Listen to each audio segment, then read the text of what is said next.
Cette vidéo qui va parler sur les 6 peurs fondamentales, ok? Si ça t'intéresse, je te dis à tout de suite après l'introduction.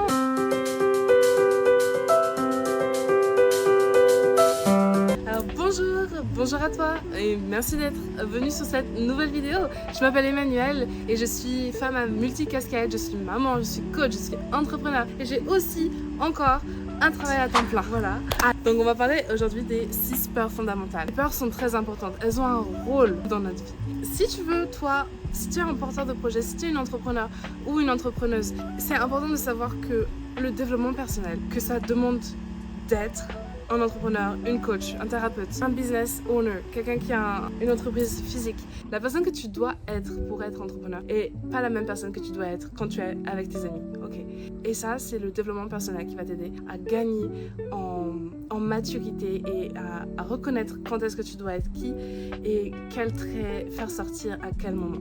Okay. Donc, il faut savoir que le développement personnel, le développement de soi, de sa personne, de ses caractéristiques et de ses avantages, de ses attributs, de ses compétences, ça passe par l'inconfort. Il faut être d'accord avec le fait d'être inconfortable. Et ça, c'est déjà une chose qui est assez difficile à faire de base. Votre voix est importante. Ce que vous avez à apporter est important. Vous m'entendez dire ça sur toutes les vidéos, mais c'est vrai. C'est tellement vrai. On a besoin de vous pour faire briller le monde. On est dans un monde de peur, de dégoût, de dégueulasse. On est dans un monde perverti et on a besoin de nous, de notre énergie, de notre pouvoir pour pouvoir remettre ça à l'endroit. Ok. Bref, tout ça pour dire qu'il faut être préparé à être inconfortable. Quand on se lance dans des projets d'entrepreneuriat, c'est pas donné à tout le monde. Et ça prend de faire les choses que tout le monde n'est pas capable de faire. Ça prend d'être prêt à sortir de cette zone de confort. Parce que c'est bien, on a été à l'école, on a travaillé, on sait qui on est à peu près. Et quand on reste dans cette zone, dans ce cercle, eh ben, on va pas faire de vagues. Et c'est d'accord, c'est ok si c'est pour toi. Pour longtemps, moi, j'étais bien dans ma zone de confort. Mais de plus en plus, je grandis et de plus en plus, je vois le temps qui passe et de plus en plus, je me dis, mais pourquoi, qu'est-ce que j'attends? De quoi est-ce que réellement j'ai peur? Eh bien, il y a 6 peurs fondamentales. Il faut comprendre que quand on est sous l'emprise de la peur, on ne pense pas bien. Les systèmes à l'intérieur de notre cerveau changent. Quand on a peur, ça crée des réactions physiologiques, donc des réactions dans le corps. Et l'amygdale, c'est le siège des émotions, particulièrement la peur. Et l'axe hypothalamus-hypothalamique, c'est l'axe de la mémoire. Donc là, on fait travailler la mémoire avec l'événement qui a une forte charge émotionnelle. Donc maintenant, les deux vont s'associer ensemble et vont créer un souvenir de cette peur, de cet événement. Et à chaque fois qu'on va ressentir cette peur, inconsciemment ou consciemment, et ben ça va retravailler ce schéma, ce chemin neurologique qu'on a créé et ça va le renforcer petit à petit. Donc, une fois que ça c'est fait, ça va commencer à faire travailler les hormones. Ça va aller chercher dans les glandes adrénales, donc qui sont au-dessus du rein. C'est comme une petite forme triangulaire au-dessus du rein. C'est là-dedans que l'adrénaline, la cortisone, les hormones du stress se développent et après, elles vont atteindre tout le reste de notre corps. Donc, les peurs ont une réaction physiologique. D'ailleurs, vous les connaissez les réactions physiologiques?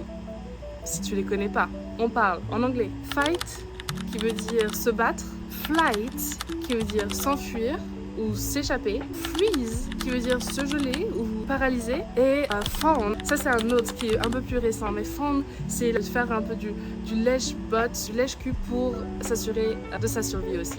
Donc, toutes ces réactions face aux peurs ont une importance et dépendent de comment est-ce qu'on a été élevé, comment est-ce qu'on a grandi. C'est des mécanismes de défense, ok? Bon, ils sont pas tous aussi bons les uns que les autres en fonction des expériences et des situations. Donc c'est pour ça qu'après ça se travaille. Maintenant qu'on sait qu'il y a des réactions qui sont le produit des peurs, c'est quoi ces 6 peurs fondamentales que tous les êtres humains peuvent expérimenter? La première des peurs, c'est la peur de la pauvreté. On sait bien ici, si on n'a pas d'argent qui rentre, on va pas pouvoir payer notre loyer. Et si on n'a pas d'argent pour payer le loyer, ben, on va finir à la rue.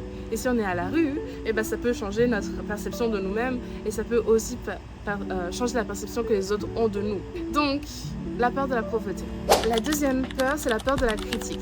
Il faut savoir, on est des êtres grégaires, on est des êtres humains qui vivent en communauté. Si on se fait critiquer, comme je viens de remarquer que j'ai des petites taches et peut-être que ça se voit à la caméra, donc si je me fais critiquer pour ça, ça peut faire baisser mon estime de moi. Ça peut faire baisser la confiance que j'ai en moi.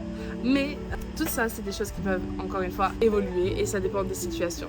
Okay. Donc la peur de la critique, parce que on a peur d'être exclu du groupe.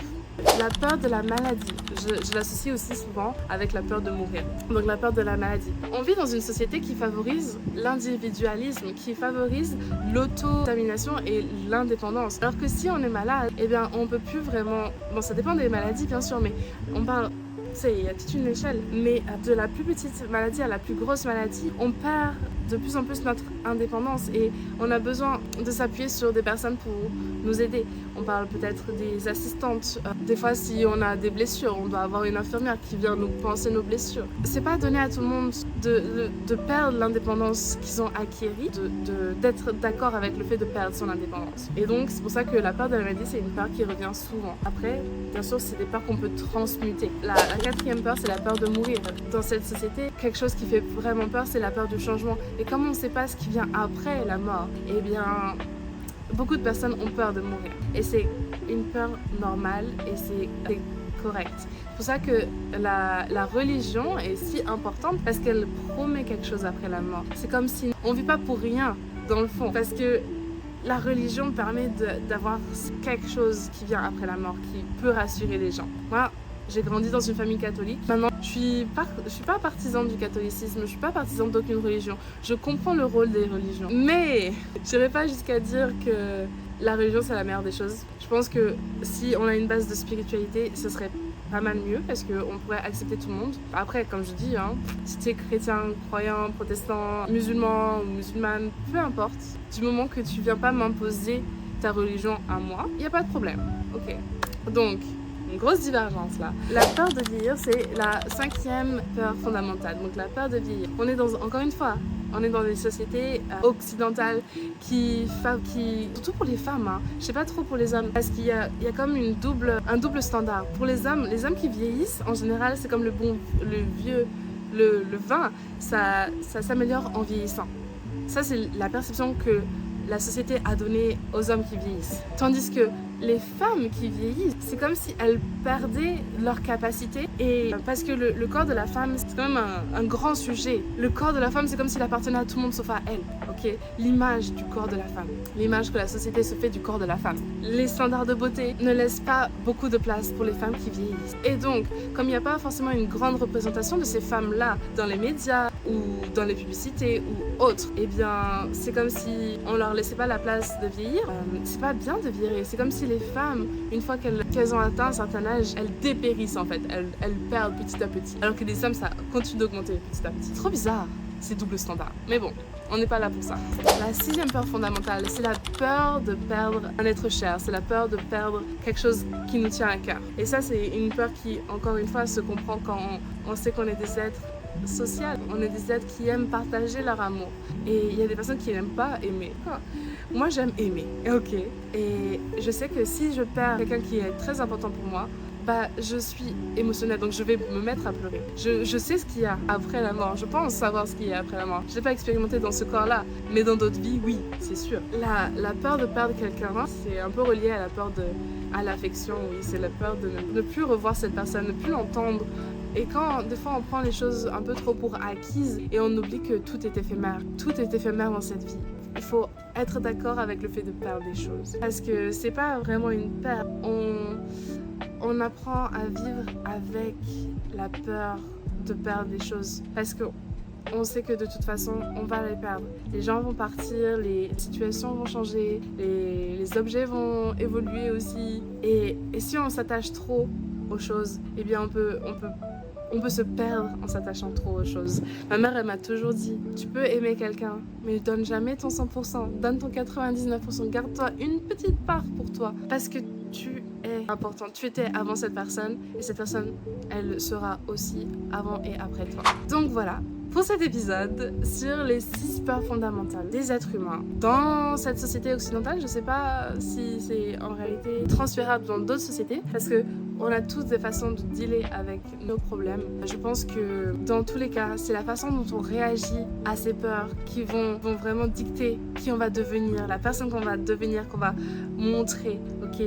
Si je prends mon cas, aujourd'hui je voulais pas faire de vidéo, mais je me suis dit purée, si je le fais pas, qui va le faire pour moi? Est-ce que c'est peut-être parce que j'ai une peur? Quelle peur est-ce que j'ai en ce moment qui m'empêche de faire ça? Mais en réalité, c'était pas une peur. C'est juste que je me suis dit que je fais pas les choses quand je suis fatiguée. Mais en réalité, je fais les choses quand je suis fatiguée. Et mon business, c'est important pour moi. Je décide dès à présent de mettre l'importance sur ce qui est important pour moi. Mon business, mes gens, ma communauté, vous êtes important pour moi. Tu es important pour moi. Et je peux pas laisser mon corps, mes pensées, ma tête dicter mes actions. Je l'ai déjà fait et j'ai remarqué que ça m'amène pas où je veux aller. Et moi, j'ai peur de regretter les choses sur mon lit de mort. J'ai pas peur de mourir. Bon, je l'avais quand j'étais plus petite. Maintenant, je suis d'accord avec le fait de mourir parce que je sais qu'on va tous partir. Je veux juste pas mourir en sachant que j'aurais pu avoir un meilleur impact et un plus grand héritage à mes filles, à mes enfants, à vous, à toi. Non, plus jamais. Je laisse les peurs me contrôler. Alors c'est pour ça que si toi aussi tu as peur, souviens-toi qui tu es vraiment. Qui est-ce que tu veux être? Qui as-tu besoin d'être en ce moment pour réaliser tes objectifs de demain? Si tu es un entrepreneur, si tu es une femme, si tu es une maman, si tu es un parent, qui as-tu besoin d'être pour que la génération de demain puisse être fière du travail que tu as laissé? Allez, à très bientôt. Au plaisir de vous revoir sur une prochaine vidéo. Maintenant, j'arrive plus à me relire. Hypophyte.